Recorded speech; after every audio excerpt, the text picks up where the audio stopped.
Hey folks, welcome back to Gubistar Music YouTube channel. My name is Jakub Saputra. I'm a composer and a jazz pianist. Today it's going to be a little bit different video. I hope it's going to be a shorter one.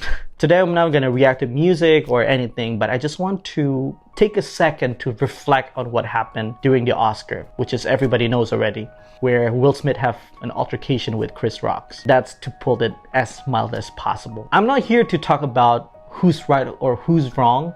Clearly, there's something. There's a fire and there is smoke and all that things just tangled around. And it's overshadowing a lot of different things that is supposed to be very historic for Oscar in general and for Will Smith, because this is the first time he actually won the Academy Award. It's supposed to be the highlight of his career, really, but now everybody can just talk about the fact that he threw a punch. Again, I'm not here to defend whoever it is. Even Will Smith already apologizes through his statement, and I think it's a very eloquent apology. He did not try to defend himself of what he did, but it really shows that he trying to take responsibility of his action. But what I'm trying to focus right now is on what we can learn as an artist, as a human being, as somebody that works with our emotions on a daily basis.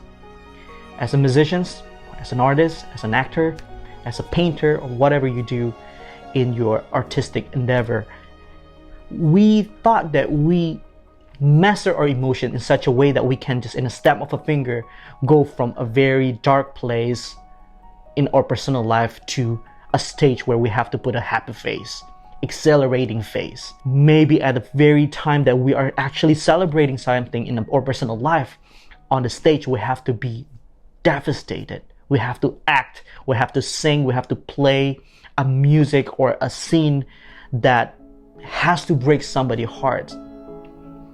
We thought that we mastered it, but I think we confuse our ability to manipulate our emotions as a mastery, while in fact we get into an emotional debt just to settle the demand of the performance at the moment. It's actually an indebtedness of our emotional currency. I think we over leverage ourselves when we have to be grieving in our personal life. We have to find a way, we have to go into debt to find happiness within us so we can tell the audience that the music or the scene is truly happy. And when we're actually really happy, we have to find the grief, we have to going deep into our past trauma to find that grief, to find that hurtfulness, so we can perform on the song or on the scene that's supposed to be grieving. We're over leveraging our emotional balance to the point that sometimes we confuse where is the line between performing and when is the time to cure ourselves or enjoy our happiness. I think it's a real concern that we should look into that, because I think that's what happened with Will Smith at that time. There's a lot of different interpretations of what happened. It seems like he didn't mind of the joke at that time until he saw his wife reactions and so on and so forth. But all that aside, I sincerely believe he is more than capable of restraining himself from that kind of behavior. But I don't think it's only a concern to us, people who work in an art field, actors, musicians, singers, and so on and so forth. But I think it pertains to all of us in this new reality. It's a new society of social media and instant publicity.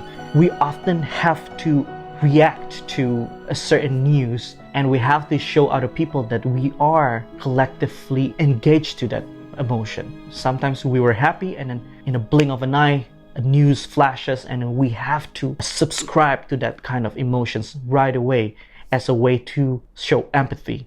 There's nothing wrong with empathy, but I think we should really realize that there's a way we can protect our emotional well-being by filtering what we consume on a daily basis. We have to give ourselves time to be happy when we need to be happy. When we need to be grieving, we need time to actually just grieve without distraction, because grief is part of life. And I don't think we should circumvent it and then hoping that everything's gonna be fine.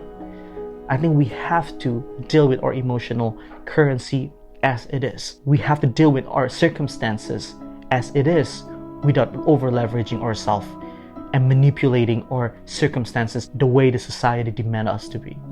So my 2 cents from all this are, take care of your well-being. You are the only person who are responsible for your well-being. You cannot outsource that. You cannot outsource that to your family. You cannot outsource that to your loved ones. You cannot outsource them to your therapist sometimes. They can help, but they are not your source of well-being. And second, love each other and take care of each other deeply but wholly, meaning we really love each other. We're going to give each other the benefit of the doubt. And third, the golden rules. Treat each other the way you want to be treated. That's why it's called golden, because it goes both ways. Those who throw a punch and those who prompt the punch from happening. So, love yourself, love others. Thank you for watching. I love you guys.